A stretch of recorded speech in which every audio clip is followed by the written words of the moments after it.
this. Like count family of functions, even in the case of average functions, we have more than one function is available. One is the average, other one is average E, and the next one is average X. The average function works with the numeric data type, okay? And then in the case of average function, it does not work with the logical values, true or false. Boolean values, it will not work. And the text value also, it will not work.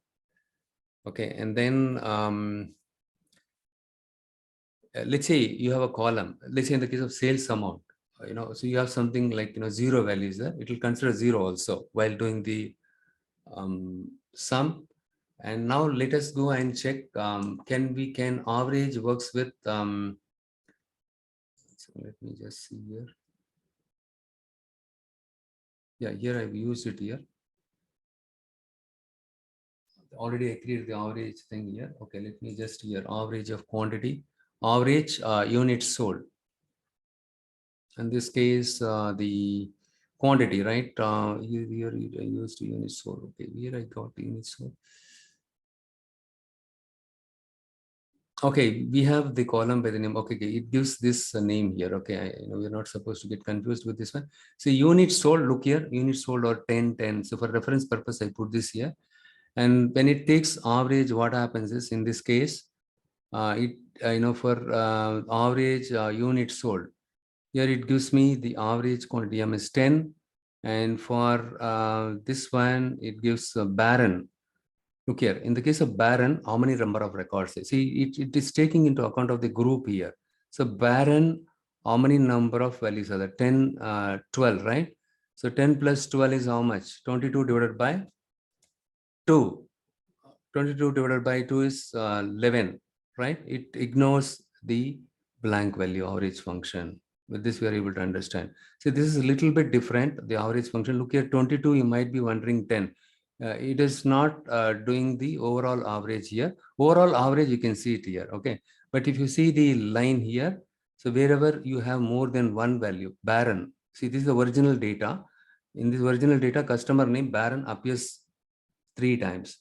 But for the first barren value, there is no units sold here, blank value is there.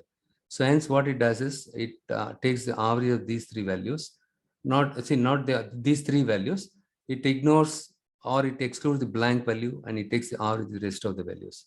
And then in the case of Chris, if you see 0, only one record is there. Larry, 15 is there. It 15 divided by 1, because only one value. And Rach is 6, and then true, you have a blank value here, and it returns the blank value. That's all right. So Whipple, okay, sorry. In the case of Whipple, it is not giving anything here, because here you have blank value. A blank value due to 1 is blank, whereas in the case of true, it is not working with the Boolean type, right? So simply it returns this value. Okay.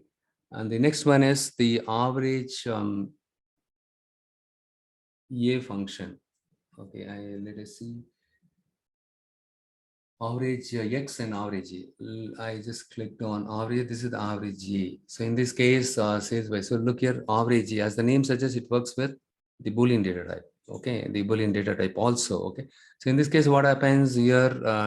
The 10, right? So 10, it gives me 1 here, and the barren, it gives me 1 here. Average A, active. Okay, in this case, the active column, right?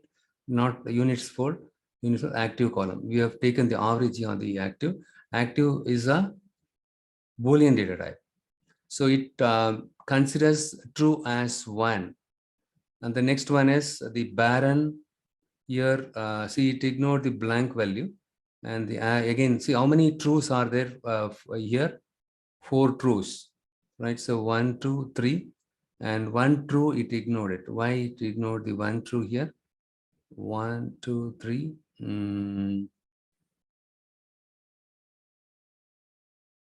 Okay, for Larry, it gives us false. Okay, that is fine. False is 0, and true is 1.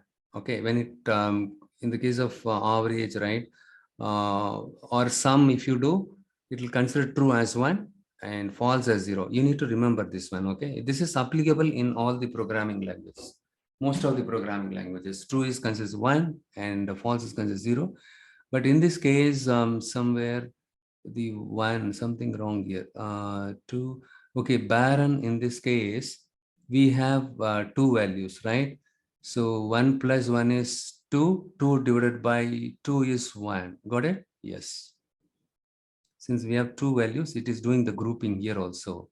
So 1 plus 1 is 2, divided by 2 is 1. That's why we are getting only 3 records. So here for this 1 and for this 1 and for this 1, we are getting this one. For false, it gives us 0. Got it? So average works with Boolean data type also. You can test with other data types, it will work.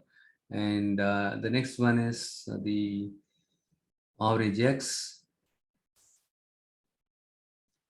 So in this case, I use the filter function. This function ends with X, hence it's an iterating function. It iterates row by row, and the first argument is supposed to be a table function, or you can use a filter function because the filter function returns a table, subset of the table. Okay, in this case, what happens is I just filtered, units sold more than 6. Units sold more than 6, how many of them are there? It will exclude, all the, blank and 6, and 1, 2, 3, 4 values will be there. Out of the 4, values, it has to find out the average here. Okay, in this case, what happened? This one, 10. Okay, and it's simply 10 divided by 1 is 10. Okay, and in the case of barren, what happens here? Yeah, more than 6. 10 plus 12 is 22, divided by 2 is 11. Very good. And then the next one is 0. 0 is not greater than 6. It will simply, exclude this one. And since 15 is more than 6, this record, it will consider it 15 divided by 1, because only one value is there. 15 divided by 1 is 15, right? 15 divided by 1 is 15. So now what happens? It takes the average this one, average this one. It gives us this value. Okay. So now you understood how the average X and average A function. In the case of average X, you can use since you are able to use the table as an argument, you can apply the filter here. Okay, you can apply the filter, and this is what your expression. Okay. Now I understood the difference between average and average A and other things. And in the case of average, it will not work with the logical values as well as the text values. It does not make any sense. I know you cannot take average on the text data type, right? It will not work. And the next one is the average function. The returns the decimal number. It returns the decimal number. It takes the column as an argument and finds the average. Even in the case of average A, it doesn't work with the logical value and text value. Okay. And the next one is the average X function. The average X function, it works with the, the average X function should not, see, in the case of count X, it was not working with the logical values.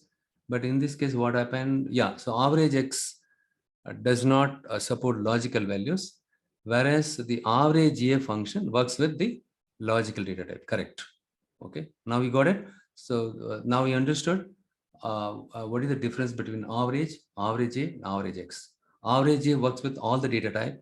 Hence, it was working well with the Boolean data type. Okay, and the average X doesn't work with the Boolean data type. Average X and average, these two functions doesn't work with the logical data type. And also, it will not work with the logical. That is what you need to remember it. So that is pretty much it when it comes to